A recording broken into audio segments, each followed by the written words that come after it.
fifth grade heroes and a real-life Captain Planet. The list starts now. Netflix is trying something new and annoying. Then a special needs boy bullied until a group of fifth graders stepped in. Plus, a traveler's dream, how to score fancy rooms on a Roach Motel's budget.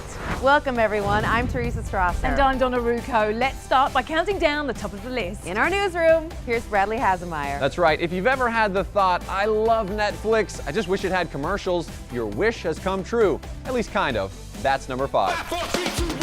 This is like the Titanic of bad ideas. The new season of Orange is the New Black will debut next Friday, but before you go into solitary confinement and start binging, you may see something new at the start of the show. A commercial! You want to know what takes real courage? Holding it all together. Oh no! Netflix has begun testing ads. Well, kinda. Currently, it's only affecting people streaming on the Xbox 360, and the ads are really more like promos for their own original shows. They're gonna be fine. We're gonna be fine. Thankfully, Netflix says they will not do any third-party advertisements. Okay, now, some news that could be inspiration for a Netflix show. That's number 4. Well, more bad news about that husband of yours who's between jobs. Bye, baby. I'll be at the office. Okay, well, just make sure you call us and let us know when you're coming back.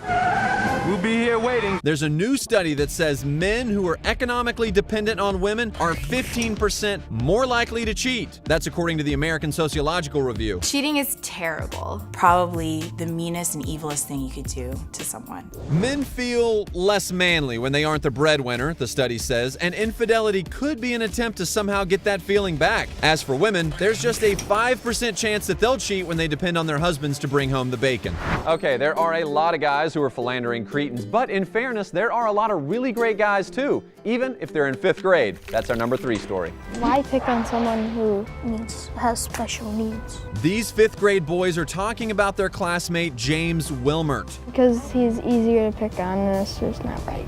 Jake, Jack, Gus, Tyler, and Landon stood up to the bullying at a Minnesota school and befriended James. At lunch, they invite him to their table, and during recess, he plays football with the guys. He used to not want to go out for recess or anything. It would be like a struggle.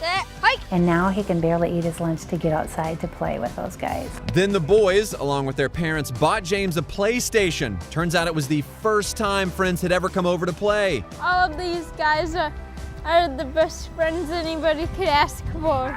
All right, now another great story about people reaching out, this time to help Mother Nature at number 2. 150,000 tons. Yeah, that's how much trash makes up the area in the Pacific Ocean known as Garbage Island, but that's about to change. Nobody ever seriously investigated how to clean this up. So in August, 20-year-old Boyan Slat will deploy 50 vessels between Hawaii and California. They're going to scan and map the ocean trash within a 1.3 million mile area. I don't see a reason why we could not combat such problems of this scale thanks to technology. And then next year, he'll launch a 6,500-foot-long net with a conveyor belt to actually start cleaning it all up. And that's not the only way new ideas are changing our world. When Pam Smith was diagnosed with melanoma for the 3rd time, she signed up for a test treatment called immunotherapy. The amazing results are our number 1 story. The drugs have shrunk the tumour.